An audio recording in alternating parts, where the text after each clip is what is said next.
Bienvenidos a Cibeles, podcast de humanidades. El día de hoy presentamos nuestro capítulo 6, el cual lleva por nombre Enfrentando la crisis, algunas ideas sobre el estoicismo. En esta oportunidad nos acompaña Mariano Nava Contreras, quien es profesor jubilado de Lengua y Literatura Griega en la Universidad de los Andes de Mérida e investigador asociado en la Universidad Católica Andrés Bello. Adicionalmente, ha realizado estudios postdoctorales en literatura griega antigua y moderna en la Universidad Nacional y Capodistríaca de Atenas, Grecia. Además, ha publicado traducciones del griego antiguo, así como artículos en el campo de la literatura, el pensamiento griego y la tradición clásica. A su lado se encuentra María Di Muro, quien es profesora de la Escuela de Letras y la Maestría en Filosofía de la Universidad Católica Andrés Bello. Además, es investigadora del Instituto de Estudios en Humanidades de la misma casa de estudios. Ambos nos presentarán cómo, más allá del cliché comercial, el estoicismo responde a una profunda y rigurosa tradición literaria y filosófica que es tan antigua como vigente.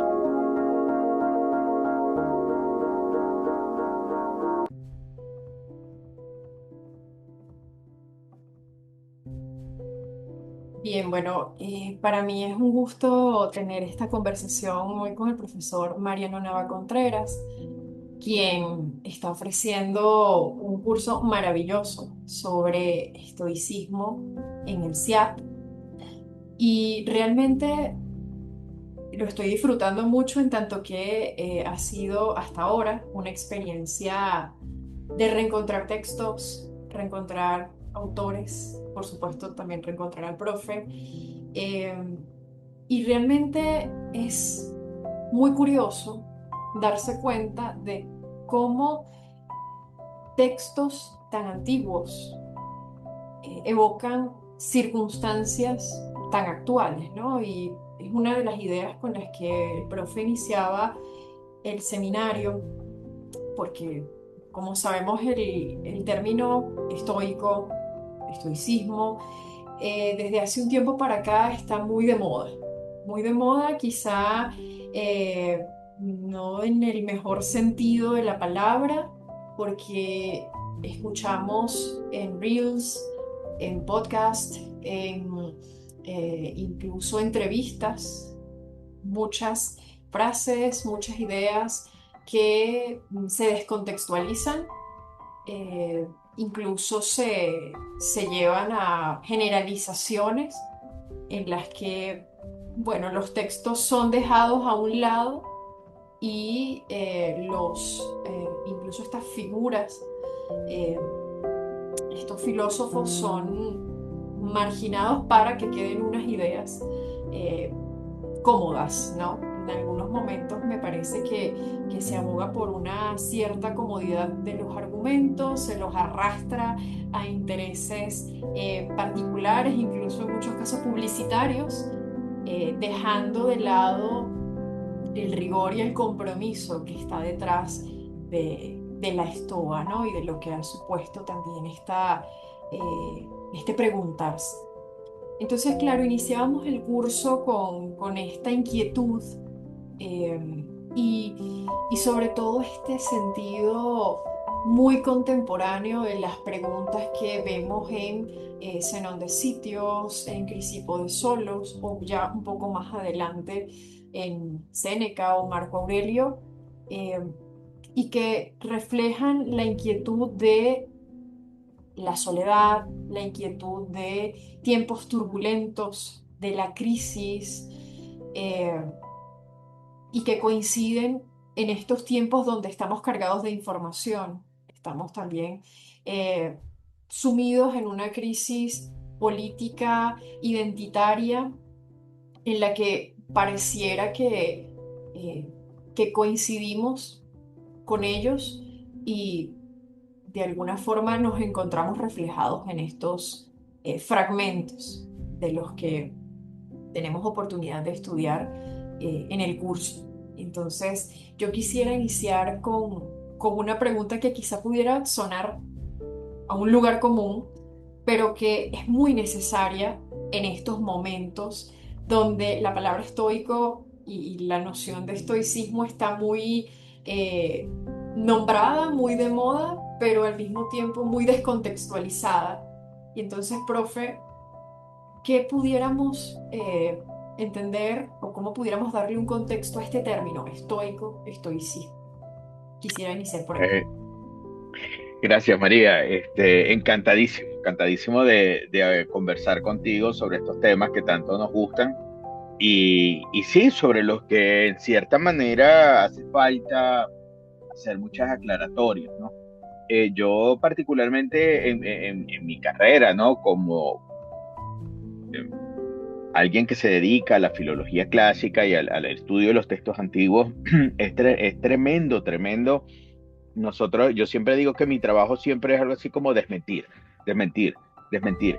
Porque y no solamente en el estoicismo, no solamente nos referimos al estoicismo, sino en líneas generales, en todo caso, a muchísimos temas que tienen que ver con la cultura antigua, con la cultura clásica, con Roma, con Grecia. Siempre nos toca desmentir, siempre, no, esto no es así, porque se nos ha creado como una imagen distorsionada, idealizada, excesivamente idealizada, distorsionada de los clásicos, ¿no? Yo siempre lo digo un poco bromeando, el efecto Hollywood, ¿no? Y entonces nos imaginamos que Exacto. todos, sí, entonces nos imaginábamos que todos en el mundo clásico parecían fisicoculturistas y todas las chicas eran como las actrices de Hollywood, rubias, hermosas. De entrada, los griegos sí hay griegos rubios, pero son del Mediterráneo del sur, son más bien bien morenitos, ¿no? Por el sol, por en fin, ¿no? Pero bueno, hay una cantidad de prejuicios, ¿no? Y Lugares de lugares, comunes. de clichés, de lugares comunes que tienen que ver con el mundo clásico. Y yo le digo así, el efecto Hollywood, pero no, Hollywood, mmm, y iba a decir, no tiene la culpa. Bueno, en realidad toda esta idealización viene desde muchísimo antes, ¿no? Así es. Entonces, bueno, en el caso de los estoicos es tremendo, es terrible con este auge de la literatura de autoayuda, con este auge de la psicología.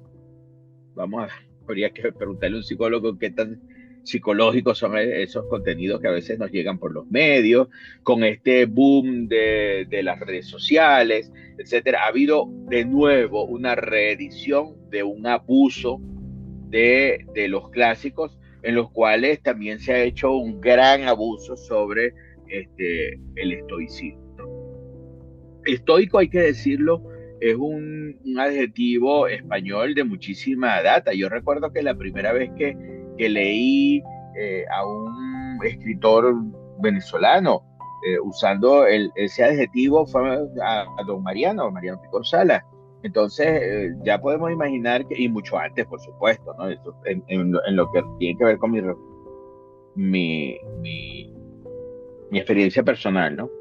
Pero sí, ha habido efectivamente un abuso del término, un abuso muchas veces que tiene que ver con marketing, que tiene que ver con una cantidad de cosas, ¿no? Donde se ha aprovechado esa distorsión, esa idealización y esos clichés de lo que tiene que ver con los estoicos. Los estoicos en realidad, y eso lo estábamos hablando en la clase de ayer, en realidad es una escuela que como todas las escuelas de su tiempo, como todas las escuelas de su tiempo, se esforzó muchísimo, no solamente por adaptarse, sino por, eh, no solo adaptarse, sino además de eso, dar respuestas a un mundo en crisis, a un mundo cambiante, a un mundo eh, eh, muy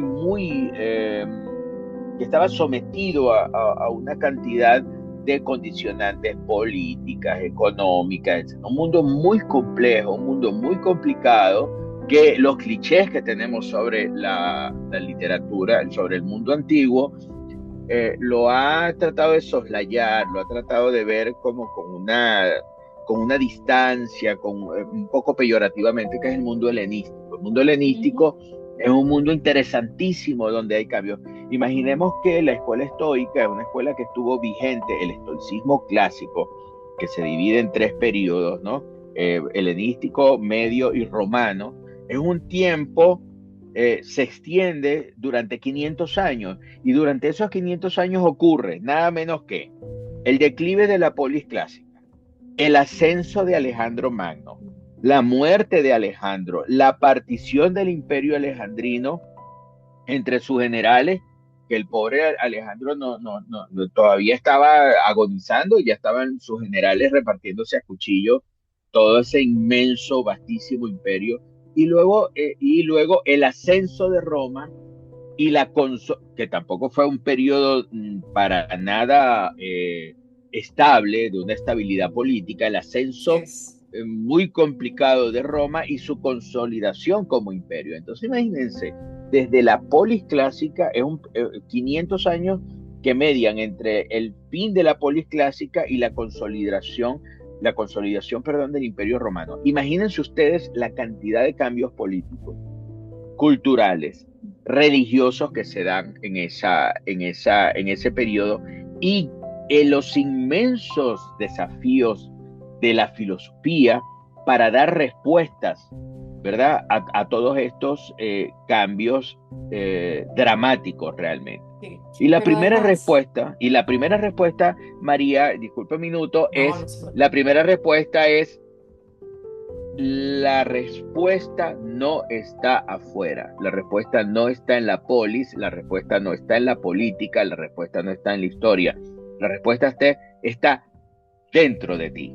Y esa es la gran revolución que da todos estos sistemas filosóficos, entre los cuales, por supuesto, destaca el estoicismo. Así es. Sí, que iba también a comentar que además un asunto importantísimo que usted ha venido trabajando desde la primera sesión tiene que ver con esta formación del helenismo, ¿no?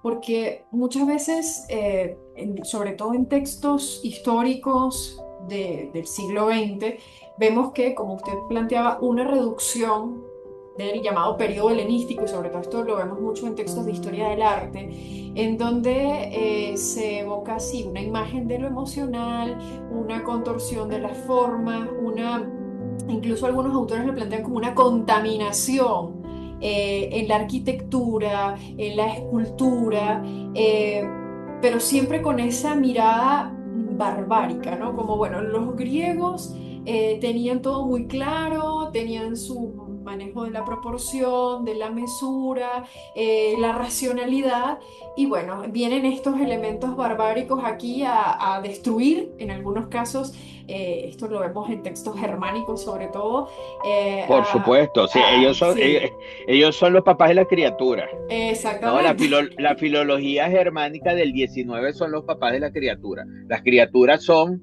los clichés que Ajá, todavía están vigentes. así Sí, es. perdona María. No, no, para Entonces, nada. dime, cuéntame. Digo, vienen justamente a marcar esta dicotomía que no está en ese periodo. Más bien el helenismo implica esa riqueza, esa cultura híbrida, por decirlo así, en donde se incorporan entonces estas distintas zonas del Mediterráneo, ya de Oriente Medio, incluso usted señalaba hablando, por ejemplo, de Zenón, o hablando también de Crisipo, bueno, que no son figuras atenienses, sino que más bien son figuras que vienen de otras latitudes ya más de la zona de Anatolia, la zona de Siria, es decir, no, ya lo griego propiamente, si se quiere, se ha expandido ya también.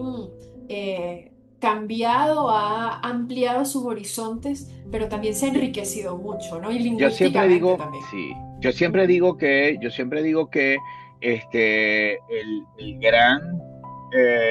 gran precio que tiene que pagar la cultura griega por convertirse en ese momento en la cultura universal, si me permiten el eurocentrismo, ¿no? Me disculpan el eurocentrismo, para convertirse en la cultura universal, Sí. el precio es desnacionalizarse. Y siempre pongo dos ejemplos, siempre hablo de dos ejemplos. En el curso estábamos hablando de esos dos ejemplos que a mí me parecen tremendamente modernos, parecen increíblemente modernos. Y es lo primero que siempre cuento es, bueno, imaginemos que un barco fenicio sale del puerto de Sidón, de Tiro, con un cargamento de mercancías, si es un barco fenicio, por supuesto, de mercancías para el Así puerto de es. Alejandría, ¿no? El capitán es un capitán fenicio y tiene que llegar al puerto de Alejandría, donde él se tiene que eh, entender con los operarios del puerto para atracar el puerto, para que manden a las personas de, eh, dedicadas a bajar la mercancía, etcétera, etcétera. Entonces estamos hablando de un fenicio con mercancía que está yendo a Alejandría. ¿En qué se entienden? ¿En fenicio? No. ¿En egipcio? Menos. ¿En qué se entienden? En griego. Se tienen que entender en griego. ¿Cuál es la calidad de ese griego? ¿Qué tan bien pronunciado? ¿Qué tan bien estamos usando lexicalmente el idioma? Ah, bueno, esa es otra discusión. De la misma manera que, por ejemplo, si siempre pongo el ejemplo, imaginemos que viene un barco mercante con un cargamento de containers con neveras LG que viene de Corea del Sur y va a llevar esos containers al puerto de Newark, en Nueva York, pero ese barco tiene que pasar por el canal de Panamá y en algún momento ese capitán coreano tiene que entenderse con los operarios del canal de Panamá. ¿En qué hablan? ¿En español? No. ¿En coreano? Muchísimo menos. Hablan en inglés. ¿Cuál es la calidad de ese inglés? Ah, bueno, esa es otra discusión. Esa es otra discusión. Pero lo que me interesa es que veamos cómo el griego se convierte en un griego que llamamos koiné, un griego común, significa. Las características de esa lengua van a ser una lengua muy interesante porque obviamente no es el griego clásico, es un griego que no lo entendería y si lo entendiera le diera un ataque de náuseas una persona como Platón o Tucídides. Pero es que el griego koiné está hecho por las masas y está dirigido a las masas, vamos a llamarlo así, no cultas. Sí se puede usar ese término. Entonces, pero es que es muy interesante porque en ese griego koiné están escritas las cartas de San Pablo. Así es. Está escrita la primera traducción al griego del Nuevo Testamento. Están escritos los evangelios, ¿no? Y están escritos los escritos de los filósofos helenísticos que escribieron durante esta época. Entonces, ¿es una lengua culta o no? Entonces, lo que hay es un cambio, hay un reacomodo, hay un reajuste. De la misma manera, siempre pongo, y te lo voy a contar rapidito, siempre pongo un ejemplo, ¿no? El rey Ptolomeo de Egipto, bueno, está armando su biblioteca de unas maneras a veces un poquito más honestas, un poquito menos honestas, para hacerse con las mejores ediciones de todos los libros y montar su gran proyecto. Pero es que la única gran biblioteca no era la biblioteca de Alejandría, habían bibliotecas por todo el mundo helénico. Resulta que la biblioteca de Pérgamo está compitiendo duro, ¿verdad?, en prestigio con la biblioteca de Alejandría. Resulta que la biblioteca de Alejandría, pues tiene el control de los papiros, porque los papiros se hacen en que decreta el rey Ptolomeo: córtame la exportación de papiros. Córtame la exportación de papiros, no hay más papiros para los demás, las demás bibliotecas. ¿Qué ocurre? Bueno, que el precio del papiro se va para los cielos, ¿verdad? Se encarece el papiro porque no hay exportación de papiro. ¿Y qué hace el rey de Pérgamo? Ah, no me vas a mandar papiro, entonces vamos a buscar otro soporte. Y se dan cuenta de que la piel de chivo es buenísima porque tú la puedes planchar y nace el pergamino. Entonces fíjate cómo se da un fenómeno que es tremendamente actual y tremendamente moderno, el del corte de la producción, la inflación y el alzamiento de ciertos precios, y luego cómo esa situación provoca una renovación tecnológica. Así es. Entonces, por eso te digo que este es un periodo que todavía estamos siendo víctimas de un prejuicio de que lo interesante era el mundo clásico, cuando se acaba el mundo clásico y no hay nada de interés. No, no es así. Entonces, lo interesante del estoicismo es precisamente cómo el estoicismo trata de dar respuestas a un mundo que es terriblemente actual y de ahí viene su vigencia, ¿verdad? Sí, Por algo son clásicos, pero también a un mundo terriblemente cambiante, dramáticamente cambiante. sí. Y precisamente yo creo que uno de los puntos de interés, al menos en particular a mí me convoca, es ese quiebre de la polis, ¿no? La polis como ese espacio no solamente cultural, de referencia eh, en la cosmovisión, se viene abajo, se Correcto, desestabiliza. Y claro, todo lo que implica, y sobre todo esto lo trabajan distintos autores, ¿no? Pienso ahora en Jean-Pierre Bernard, todo lo que implica esta consideración del eh, polites, es decir, quien habita la polis en cuanto a su identidad, en cuanto a sus referentes, se viene abajo. ¿Qué es lo que queda allí? ¿No? Esa es la gran incomodidad también de exactamente. todos estos cambios, de todo este estremecimiento eh, desde todo punto. Entonces, claro, ¿qué ocurre con el hombre? ¿Qué ocurre con ese habitante de esa polis que se encuentra desestabilizado, además con unos conflictos religiosos incluso importantes porque hay cambios culturales que nos vamos a trabajar en este momento acá, No, pero claro.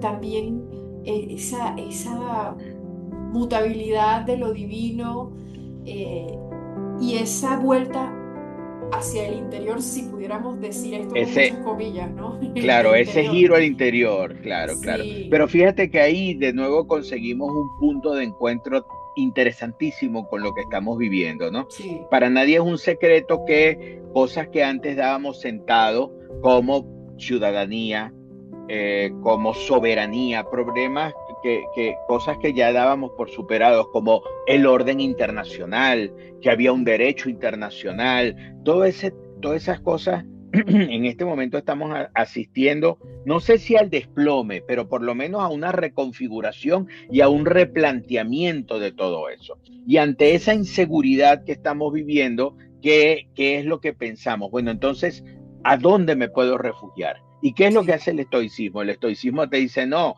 pero es que no te debes refugiar en la polis, ni en el imperio alejandrino, ni en Roma, no, no, no, la respuesta está dentro de ti.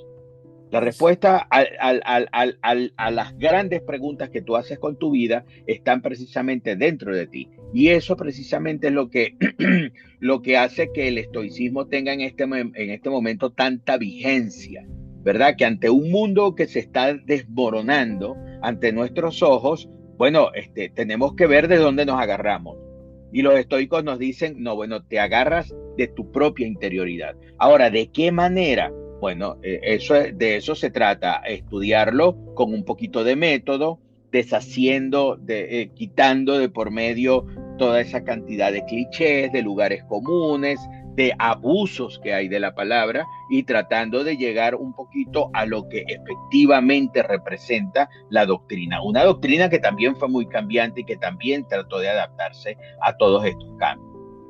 sí, además que es muy curioso, como también usted apuntaba en el curso, que, bueno, no se trata de una escuela, vamos a decir, de pensamiento en la que se siga exclusivamente el pensamiento de un maestro, ¿no?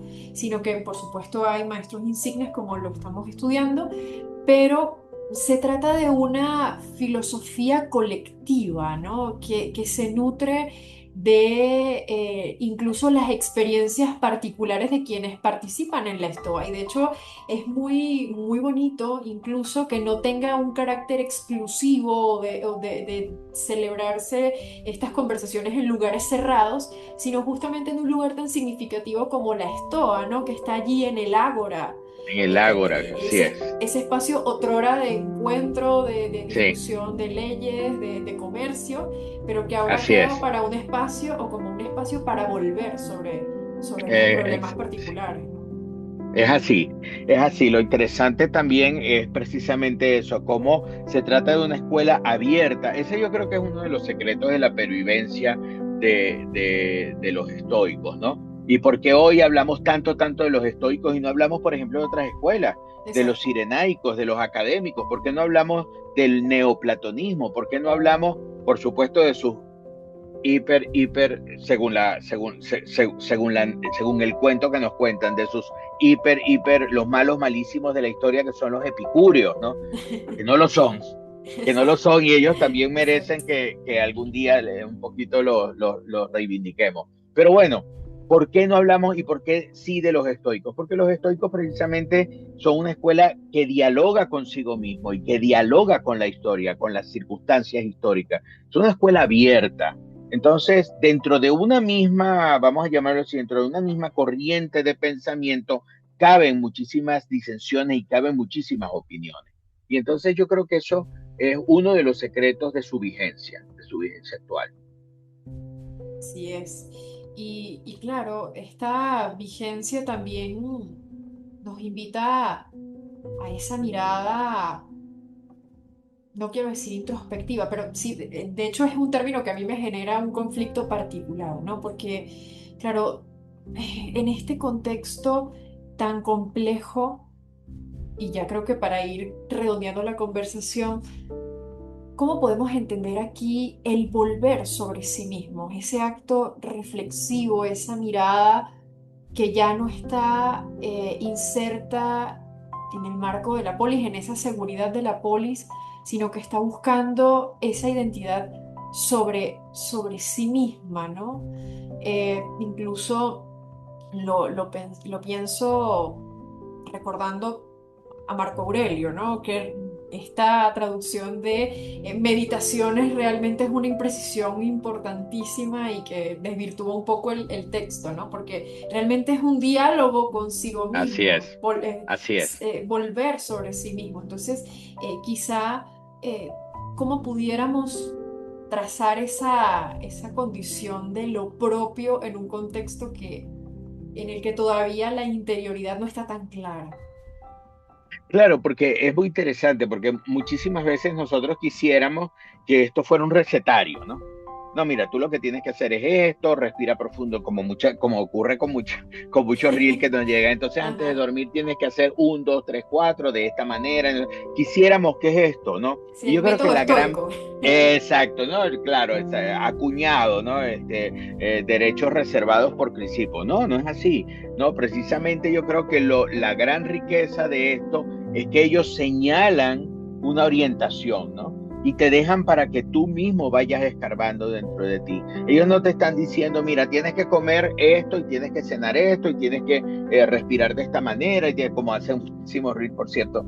No, no, no, ellos te dejan, ellos dan una orientación y dejan y hacen que seas tú misma la que va hurgando dentro de ti y que la que puede ir dando las respuestas necesarias para tu propia adaptación, porque además tu circunstancia no es la mía ni es la de X, Y, Z, ¿no? Entonces yo creo que eso tiene también que ver con el éxito, vamos a llamarlo así, si me perdonan ellos, donde quiera que estén, con el éxito de esta doctrina, ¿no? Y por qué 2000 años después seguimos hablando de ellos, ¿no? Y Ujú. seguimos volviendo a los textos. Impresionante cuando tú vas a una librería, la cantidad, bueno, ya sabemos cómo estamos las librerías, cómo están las librerías en nuestro país, pero cuando tú estás en el exterior, vas a ver filosofía y ves 5 ediciones y traducciones diferentes de Marco Aurelio. Sí. Qué sé yo, 3 nuevas ediciones de 5 años para acá de las cartas de Séneca. Es decir, ¿por qué ellos siguen manteniendo esa vigencia? Yo creo que es eso, es ese juego tan sabio, tal vez ni siquiera buscado por ellos, entre amplitud, entre apertura a la discusión, pero también una orientación que sea identificable. Yo creo que ese juego, ¿cómo le llamaríamos? Esa dialéctica tan rica es la que ha garantizado la pervivencia de una escuela como la Estoa todavía a estas alturas. Y que me parece ya como un comentario de cierre, que es muy curioso cómo en medio de toda la distorsión que existe desde hace algún tiempo, y creo que sobre todo desde la pandemia, me parece que fue este auge de textos, de reels, de comentarios, conferencias, etcétera. Pero cómo incluso en medio de la distorsión, ese espíritu comunitario, ese espíritu incluso, con mucho respeto uso el término y con las distancias debidas de globalización, no se ha perdido, ¿no? O sea, esa Correcto. apertura de la estoa, aunque mal interpretada, me parece que de alguna forma no perdió esa vigencia, ¿no? Y que como usted decía, ¿por qué no estamos revisando con esa frecuencia o con tanto entusiasmo textos epicureístas, textos de otras escuelas, ¿no? O sea, ¿por qué? Correcto. Y de alguna Correcto. forma ellos mismos eh, legaron ese entusiasmo, ¿no? Si se Sí, es quiere. lo que te digo, es una dinámica muy rica, es una dialéctica muy enriquecedora, ¿no? Y yo quiero dejar un pensamiento que a mí que una vez escuché y me golpeó, vamos, me estremeció desde el punto de vista intelectual, ¿no? Y era que en una propaganda, un reel, en un video de propaganda a la apertura de un diplomado en estudios clásicos en una universidad latinoamericana, escuché una frase que yo creo que se aplica no solamente a los estoicos, sino a todos los clásicos, que era este, estudiándolos a ellos, nos estudiamos a nosotros mismos. Yo Total, creo que ese es el secreto. totalmente. Yo me quedo con esa frase. Pues yo también. Qué Qué bueno. maravilla, profe. Muchísimas gracias. Ha sido un gusto compartir con usted esta conversación. Encantadísimo, encantadísimo como siempre. Y bueno, Encan- seguimos con nuestro curso. por supuesto, seguimos con el curso, seguimos conversando y seguimos pensando en los antiguos. Así es. Gracias. Encantado.